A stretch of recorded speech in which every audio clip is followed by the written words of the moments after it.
আল্লাহ রাব্বুল ইজ্জতের দরবারে লাখো শুকরিয়া যে আল্লাহ তাআলা দয়া করে মায়া করে ইহসান করে আমাদেরকে ইশার নামাজ জামাতের সহিত আদায় করার পরে আল্লাহ তাআলার দেওয়া একটা হুকুম ওয়াদাক্কির ফাইন্না যিকরা তানফাউল মুমিনিন। হে নবী, আপনি মুমিনদের সাথে ঈমানদারদের সাথে আমার বান্দাদের সাথে আপনার উম্মতের সাথে দ্বীনি বিষয়ে ঈমানি বিষয়ে আলোচনা করেন, মুযাকারা করেন, কারণ দ্বীনি আলোচনার মাধ্যমে ঈমানের পাওয়ার বাড়ে, মুমিনের উপকার হয়, ঈমানের কোয়ালিটি বাড়ে, কোয়ান্টিটি বাড়ে না, সংখ্যায় বাড়ে না, কিন্তু ঈমানের কোয়ালিটি অনেক হাই হয়।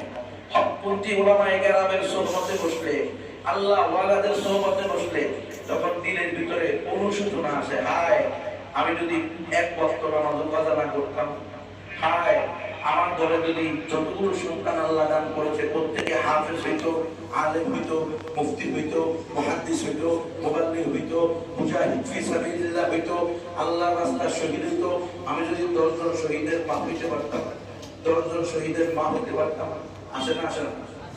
হয় না? আমাদের মনের ভিতরে আসে হলো আমি যদি 10 জন ফুটবল খেলোয়াড় মেয়ের মা হইতে পারতাম, নাকি আমার মেয়েটা যদি গায়িকা হইতে পারতো, নায়িকা হইতে পারতো নাকি?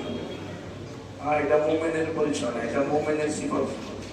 মুমিন ঈমানি বিষয়ে কি করবে? মুসাবাকাত করবে, চেষ্টা করবে ঈমানের দিক দিয়ে হাই থেকে হাই হইতে, যত বেশি ঈমানের দিক দিয়ে এগিয়ে যাওয়া যায়।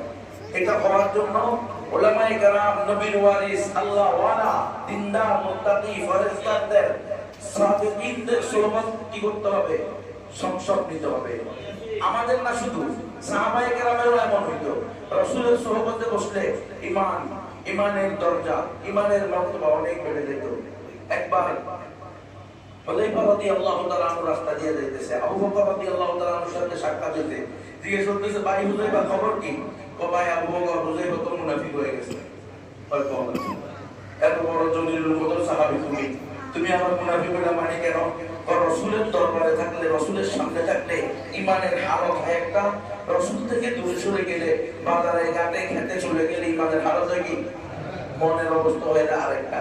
তো এই যে দ্বিমুখা মন, দ্বিমুখী মন, এটাই তো মুনাফিকের আলামত। এক জায়গায় একরকম, আরেক জায়গায় আরেক রকম। আবু বকর রাদিয়াল্লাহু তাআলা ভাই, তাহলে তো আমিও মুনাফিক হয়েছি। আর আমাদের ভাব কি? ইমাম সাহেব কি জানেন? আমরা কি কম জানি? মোল্লারানি সব জানে, আমরা জানি না। আমরা মোল্লা না হলে গেছি, মোল্লা তো সব জানি না।